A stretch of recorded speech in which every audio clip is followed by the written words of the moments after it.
how are you actively becoming this woman that you are aspiring to be, but also embodying at the same time?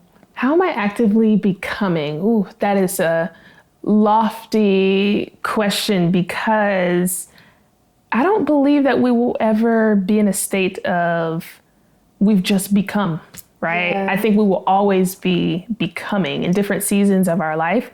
We are different. We adjust, we pivot, and just naturally as we age, right? As we learn and grow, like we become different individuals. But how am I actively becoming?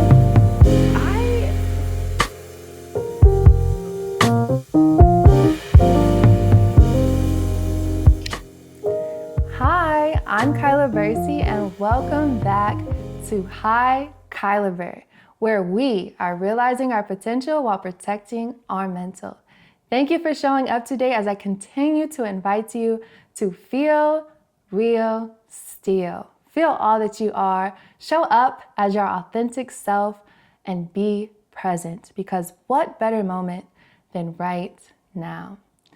We are in season 2. Notice that I said we because this is a shift. We're about having positive conversations and we're hearing how other people are realizing their potential while protecting their mental. So we can pour into them and they can pour into us as we build a community here and flourish as we may. Today, I have someone on as my first guest who has been supporting me since the conception of Hikylabur, and I'm so grateful to her. She has inspired me from the moment that we've met. We're both graduates of Rhodes College. I just left and she's 4 years out now. Since graduating, she has had an impressive career in tech sales, but also she is a local ATLien. We're in ATL right now, and she's a storyteller, lifestyle, and travel content creator with over 60,000 subscribers, supporters, travelers coming along her journey with her as she curates positive stories and shows us that we can enjoy the riches and luxuries in life, as well as take advantage of the little moments.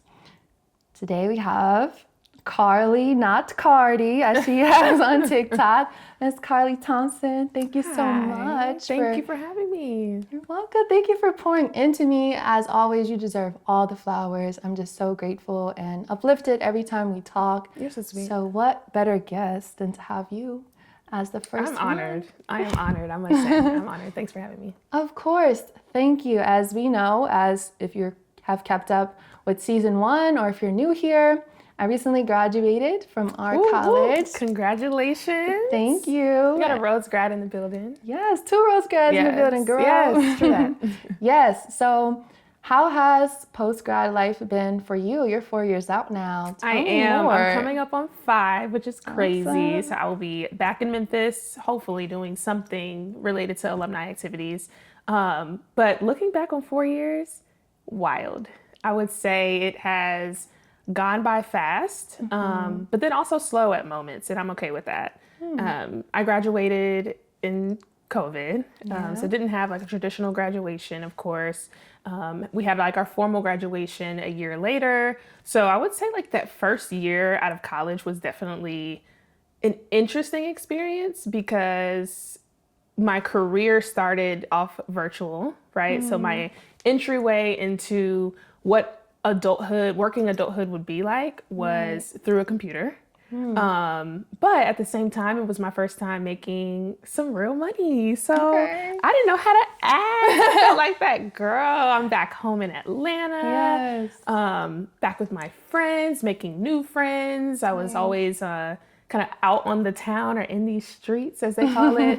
But no, just like reflecting back, I'm very grateful for the last 4 years. I've grown tremendously as a person, and I would say, come more into myself and realized my interests, my passions, and I'm just taking it one day at a time. I really am. I absolutely love that, and just how you acknowledge that it's okay to have those slow moments. And speaking of money, I'm waiting for that part to kick in because I know it's going to feel great. Oh, absolutely. Absolutely. Yes. We have to be wise, though. Yeah. We have to make wise financial decisions. That's a big one. So Yes, we need financial more of that. literacy, I'm definitely going to plug that always within the Black community. So Of course, and I will definitely be asking you questions after this about how I can best prepare myself to spend responsibly as a young adult.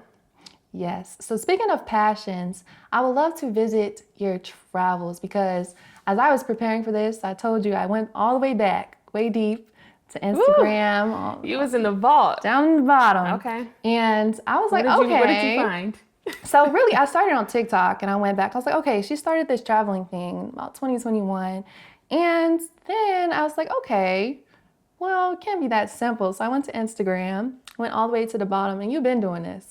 Barbados, Vienna, and Copenhagen, all the way back 2012, 2013. You said you started this Instagram documentation around 7th grade. So Yes. just tell me how that evolved into what you're doing today with Carly, Not Cardi. Sure. It's crazy because looking back on my childhood, I always loved taking pictures. Yeah. Always loved taking pictures when we were at like different family events, family reunions, get-togethers, birthdays. I was always using someone's phone to take a picture or a video. I would actually put everyone's videos together and show the family, which is wild. It's on YouTube today. Yeah. I think there's like 2 or 3 videos on YouTube from an old account, child. I didn't dig that deep. Yeah, I know, it's all good. But thinking about what I enjoyed doing then, and seeing how I've been able to enhance it and share my experiences today, I'm like, okay, it totally makes sense. Like I have been doing it all along. But yeah, I started my Instagram, I want to say in 7th grade, around the time when it came out. And I just enjoyed organically sharing my life. I played sports in middle school and high school, a little bit of track and field, a little bit of basketball. So I had a lot of sports related team pictures and stuff that I would post, just high school things. When at a time when Instagram was, what do you call it? Instagram was more so informal, right? Yeah, I would say now it's really become like a nowadays, business platform. nowadays it's much more structured Yeah. and defined as far as what people post each and every day. But I've enjoyed it. I mean, I've been able to enhance my craft, again, share stories as I travel, as I have different career experiences, share. And it really, really does mean the world when people reach out to me on Instagram or they see me in person and they share that they enjoy watching my content, and that I inspire them in some way, inspired them to take that trip or inspired them to have like a mother-daughter trip and things like that. So it does mean a lot. Folks reaching out, maybe even asking career advice. So it seems like it gives me some sort of responsibility in a way. And it keeps me going. It definitely pushes me forward. So I love that. And I admire how you started. You were already doing this. Like I said, you've been doing it. And it's really amazing to have what you're doing show back, like that reflection from others, to be as like confirmation, like, yes, I should continue to share and document these moments of my life, because some people may not have had that encouragement outside of social media, or hearing other people's stories in their lives, which I think is beautiful, although it has become more serious of a platform. Like when I started Instagram, it was just people in my city, like from Nashville. We were just following our friends, posting our best fit, and we going about our day. But now it's really brought a lot of exposure to certain lifestyles and people, different cultures, and I love it. Thank you so much. I'm honored. Thank Yes, you. you're doing amazing. I'm not gonna lie. I also just like creating a digital diary for myself and for my future family, because I want to show my kids, like when I'm, I don't know, in my 50s, like, hey, I was that girl now. Don't try me. Your mama was, she had it. So it'll be nice to look back on as well. I love that. And just thinking about how the next generation will be able to look at those moments will be completely different than like our generation. It's just picture books and maybe some VHS tapes. It will come to life for them, for sure. Just like this interview, yes. right? Of course.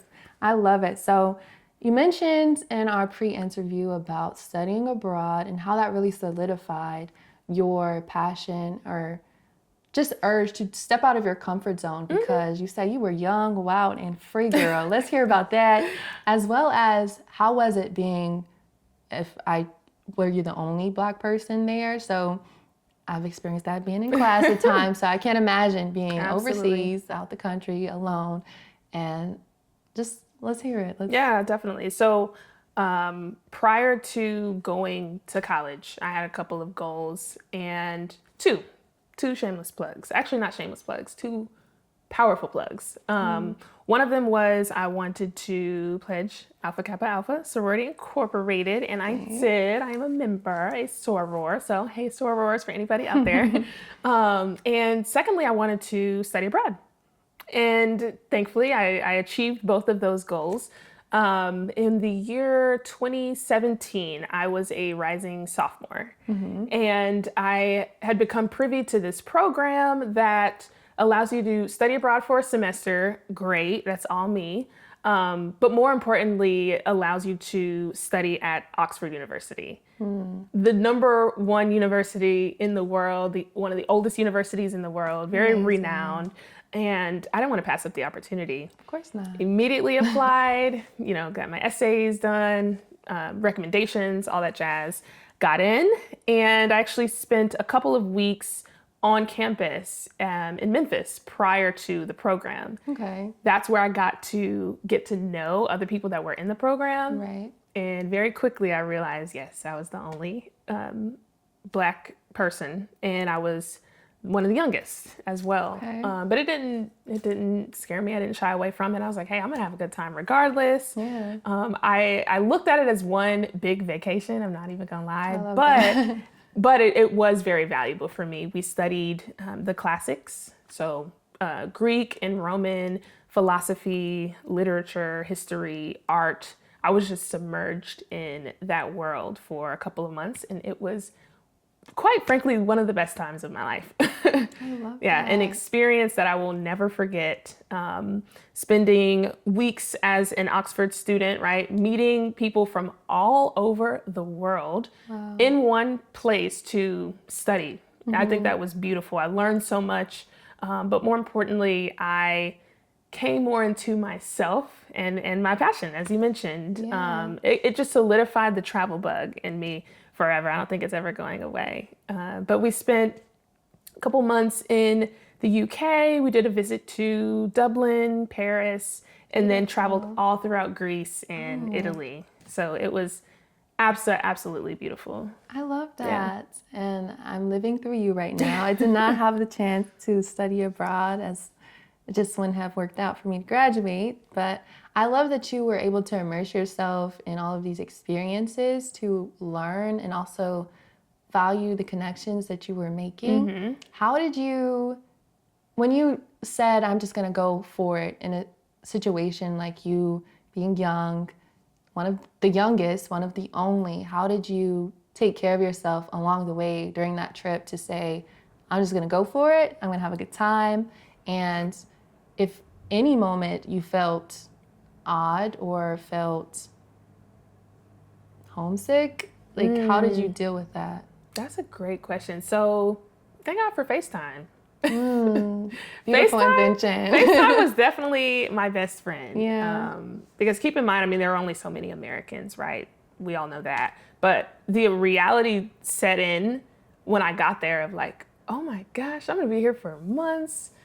Yes, the people in my cohort, they're great. Like we did, establish a relationship and a bond, but I needed that connection. And so I would FaceTime my friends, and that got me through. It really did. It got me through. I would say I focused on myself in a way of having my independent time as well. Like free time was really important to me to just explore and be in the comfort of my own space. And I think maybe because I'm an only child, I think that has something to do with it too, perhaps, is that I am, of course, comfortable being just still being by myself. But I would say that definitely got me through as well. So it was a balance. It was a balance. For sure. Because social batteries can run out. Yes, and that's important to know, especially being an only child. Others can resonate with that. I remember we were having a conversation once, and I was telling you, girl, I feel so alone. Like, I'm so used to being around my family. He was like,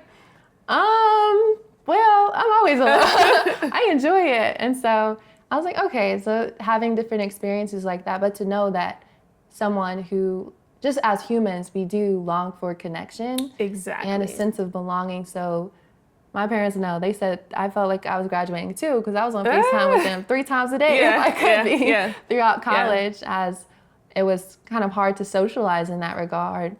So for you, in being an only child and socializing, how have you navigated that space to staying true to who Carly is, but also making an effort to put yourself out there, make connections, to know that this is how I will advance in my career, make quality connections, because you value quality people and the advancement of people. So how do you find this balance between your alone time as a young adult, young woman, getting great strides into where you're going, but also making those connections as well? That's a great question.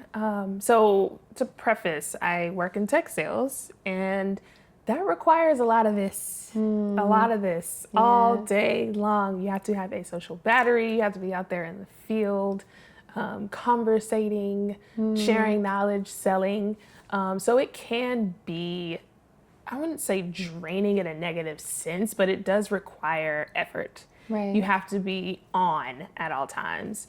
And so as far as the balance goes, I need the balance of being on, right? But then also just sitting back in the dark, just me, not doing anything. I think it is really important to prioritize that and know that, like, hey, it's okay to kind of be a recluse for a little bit, but then also do put yourself out there, make connections, and create that community that we all deserve and that we all crave at the end of the day.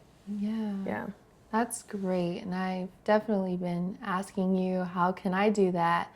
But for the audience out there, people who may be new grads early in their career, or sometimes I understand that can happen in life shifts when there's a new moment that comes up. How do you suggest putting yourself out there? What actions could you take to start forging these connections, but also maintaining your sense of self? Yeah, that's a good thought. I think confidence is key. Yeah. Confidence is everything. Having a confident aura to yourself, because it's quite telling for people to recognize your energy without you saying a word.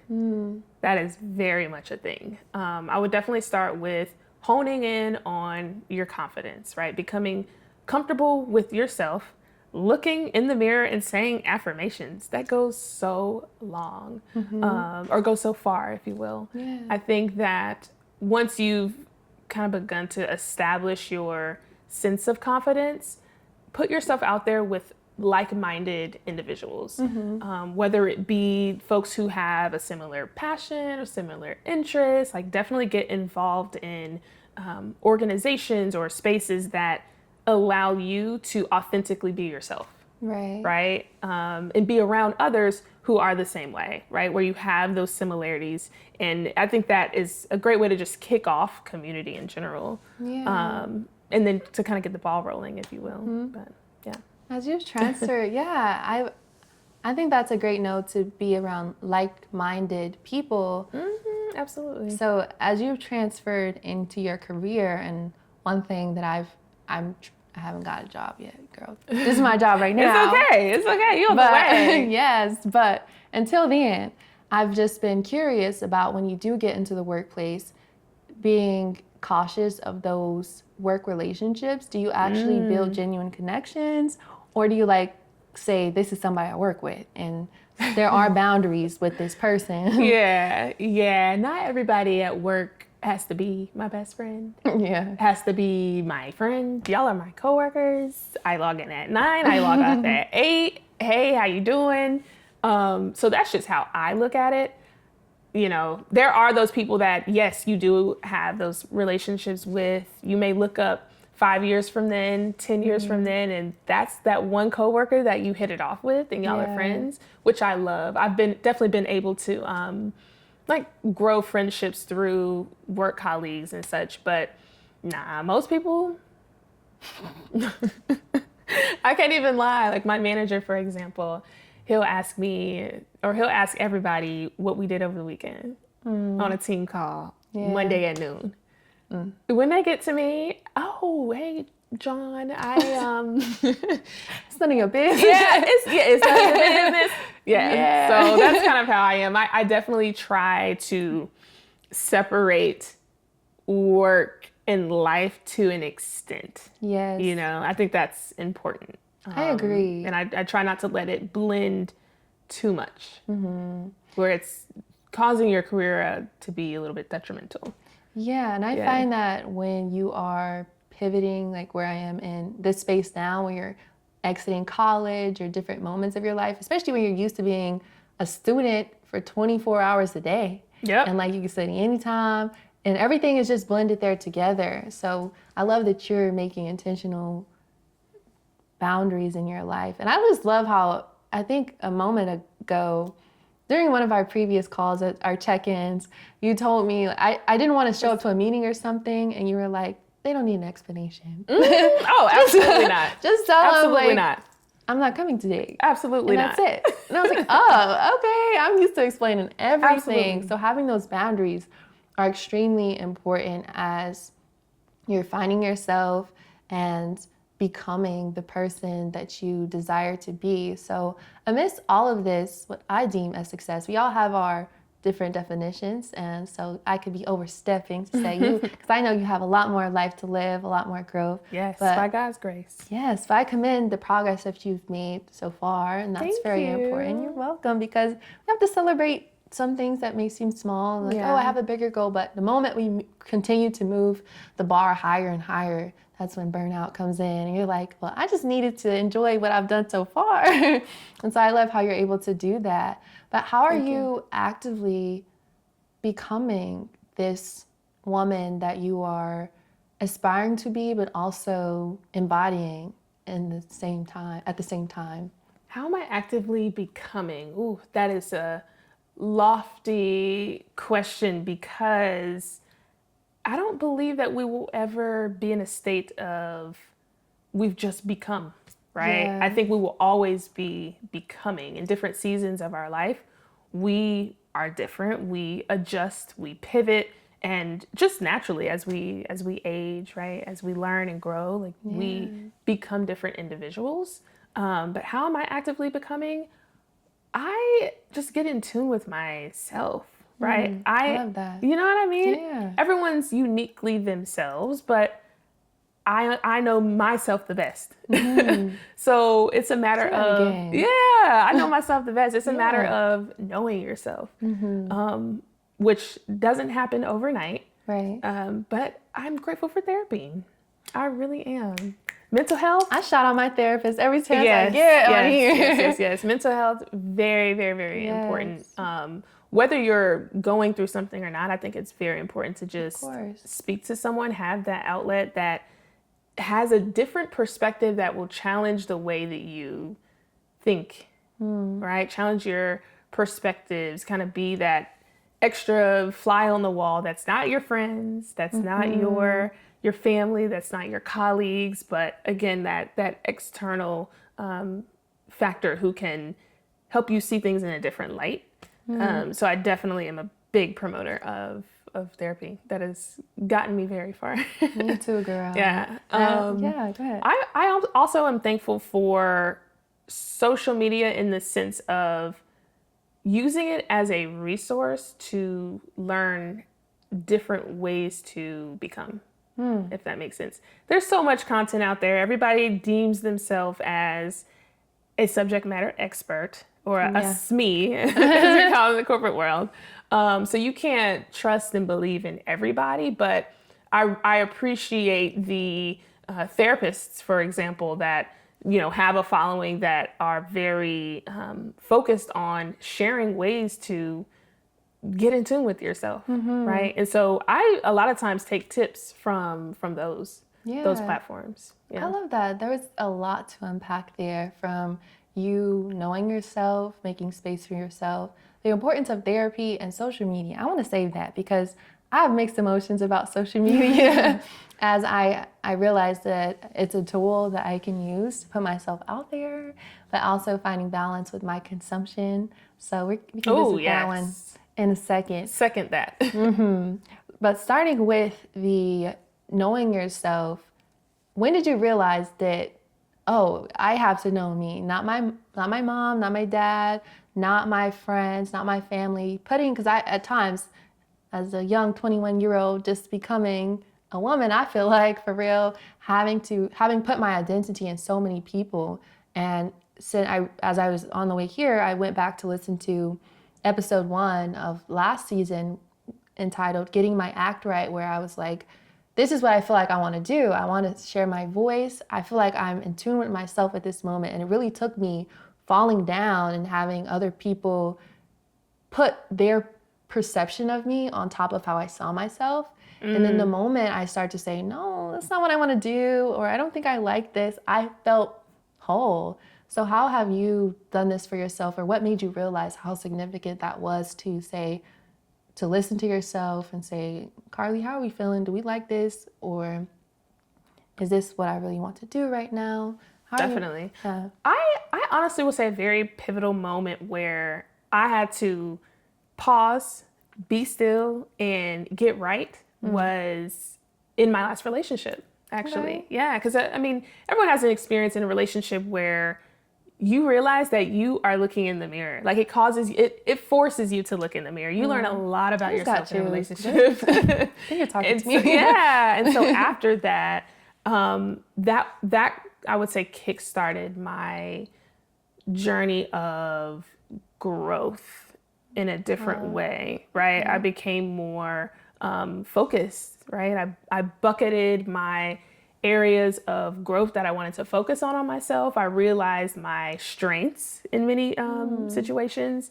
And I was like, okay, what can I do with what I know about myself versus areas that I want to grow? And how can I use that for good? So a couple of, I guess, keywords or whatever that come to mind is like focus, discipline, and boundaries, right? As well as just maintaining a quality life that brings you fulfillment, right? So I would say a couple of those things is definitely what contributed to that. Okay, thank you for sharing that. Because I really have boundaries. I'm not talking about my relationship, because I've been in one since high school for going on 6 years now. And you're right, it can be a mirror for who you are, who you once were, and asking yourself, what areas do I want to grow in? And just learning about, for me, it's been a lot of humility to say, because I've grown up around dominant women and wanting to be the boss, and that doesn't always fly with some people. So I'm like, okay, I have to learn how to adjust and also grow with someone. And if it's not in alignment to where you see yourself growing, but also the boundaries you have set for yourself at that moment, I think relationships especially are a great mirror to say, absolutely, do I want to be treated like this? Or is this the way that I want to continue seeing myself through the eyes of someone else to allow them to keep showing up like this for me? And if not, you're like, okay, these are the areas I can grow in. And that's, I think, the most reaffirming relationship that you can have with yourself, and trust you can solidify there to say, I got you, girl. And nothing can come in between that and whatever else you value. So I really appreciate that about you. And thank you. Yeah, thank you for sharing. So we all have our journey. Yeah, girl, I'm still on it. I'm still on it too. Yes, and you're right. We never fully become, and I think that's where purpose comes in. Yes. To say, what am I living for? Because you could say I've I've become like looking at your LinkedIn. If y'all haven't seen it, y'all should, because it's very impressive as far as those different milestones that one can hit and say, I've become. And then somebody can, another profile, for example, which is no comparison there, but to say, I think let's look at my parents' generation, for example. My mom has been in her job for 30 plus years, and that's fine. She's good. But as far as growth, she stayed in one area of her life, whether it was for whatever reason, and people have their reasons, but for that part of, and she's becoming in other ways, right? So, but in that part of you valuing things that you enjoy, like you enjoy your job, you enjoy your content creation, and it's that balance between I am always evolving, I'm getting better at what I do, and I'm also continuing to acknowledge what I have been, as you're saying, yes, what I have been, because I truly believe we're an accumulation of our past selves and even who we desire to be in the future, because how you think about yourself now is what can come into fruition down the line. So I think that's a great thing, and I will highlight that in this beautiful interview thus far. Now, getting into therapy, I want to really know, when did this start for you? Because I grew up in a family that, as some Black families can be, they don't believe in mental health therapy. And like my dad and my parents, finally, when I broke down to where I was like, I need help outside of, like, oh, they're pouring into me the best that you can. But sometimes I need to talk about how our relationship dynamic, or even with my sisters, or at the time I didn't have any friends. So it was like, I just felt like it was me against my thoughts, and I didn't know how to validate them. So that happened for me around sophomore year of college. But when did your therapy journey start, and how have you continued to use it as that springboard for you to grow? Sure. It started actually 2 years ago. Okay. I was like, I want to heal from a relationship.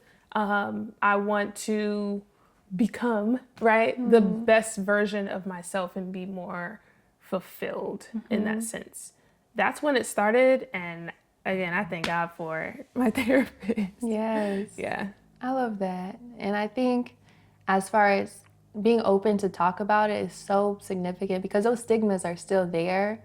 Because progress, as much as social media can show that growth, progress can still be slow in real life, and people not feeling comfortable to take that outlet or just talk about it. Because sometimes, especially older generations, as I said, my parents was like, if we went to therapy back then, they would have thought we were crazy. We just kind of got ourselves together and kept it pushing. But now that we're more open and seeing the effects of hiding those traumas or tucking them deep under vices or distracting them from it, it's showing up in us and saying, I don't like that. I don't want that to be my relationship. I don't want that to be how I end up. So I really want to take an approach to my holistic self, to where I can validate myself, hear my thoughts clearly, and continue to grow. So I really love that. I think we're becoming more and more progressive in that way, and I'm so grateful for it. I think that our kids will be better off, right? Generations to come will be better off. I agree with that. Yeah. I was listening to a conversation on Purpose, Jay Shetty. He has a podcast, and it was 2 distinct episodes, but both of them had parallels in how the brain works and how traumas can be passed down through, like, genetically, behavioral, different things. And they took it to the prison system, and like looking at the brains of criminals and seeing just how disoriented they were, and sometimes how our environments, especially if you're not nurtured from birth and conception, not getting into much of the science of it, I can go all day on that, but just talking about how it's important for us as a generation to work on ourselves so that we can actively make the next generation better, so they don't have to worry about that part. They can just openly speak to us about how they're feeling, and we can help them understand their emotions and why they feel this way. And sometimes it can go deeper than understanding how the body works as well with the brain. And I'm going to stop myself there because I love the science of things. But getting into social media, you said you love to indulge in some experts there. How are you finding balance? I think that's a pro of social media, to have information at our fingertips, to where a Google search probably wouldn't have done it for us before TikTok or Instagram. Now they have Reels, all these YouTube Shorts. You have an array of different media to tap into, and I say that to list them because it can be overwhelming at times. So as someone who has a full-time job, you have your content creation, and you're also a consumer of this media. How do you find balance in it all? Because I noticed with myself, and I've spoken about it in the last season, just noticing how I would use social media as a distraction at times to kind of numb my emotions. And I was like, oh yeah, I'm really trying to get away from something right now. And I've noticed that with myself, maybe allow myself to scroll a little bit, but then I'd have to say, okay, we need to get out of this funk and really explore that. So how are you finding balance in this space? Well, I still am trying. I can't lie, my screen time on my phone, when I look at it sometimes, I do like this. I'm like, oh my gosh, I spent that much time scrolling on TikTok. But I love us, and I'm sorry. If I need some comedy in my life, like, I'm opening up the app. I'm sorry. But I do have to put myself on a time limit. I try to chunk out my blocks of time by pleasure, aka scrolling, versus work, right? So that's a big one. I also have to use my calendar. Like, my whole life runs on my calendar. So basically, if I look at my day and it's all booked up, I don't have much time anyways to be scrolling on socials. But I work from home, and if my manager sees this, that's hilarious. Because if the meeting is just not giving and my phone is right there, it's so tempting. Yeah. It's so tempting. So the balance is not always there at times, but I do try to actively understand how much time I'm spending on my phone, and I try to do better. Yeah. It's I love the transparency. It's a constant effort. Yes, I love it because I don't feel like this is new to all of us, social media, and just, I remember for me, of course I had like Vine and like Musically, the early apps, but it was never on the level of like TikTok and what it is today, and all the influencers and content creators. And then people are finding that like some videos I've watched dislike for influencers because now they're so out of touch, and it's like, okay, but at one point they were just like you. So it's like we're all trying to find this balance in something that's continuing to evolve so quickly. And I love how you use your calendar to time block your day, because I definitely had to learn that.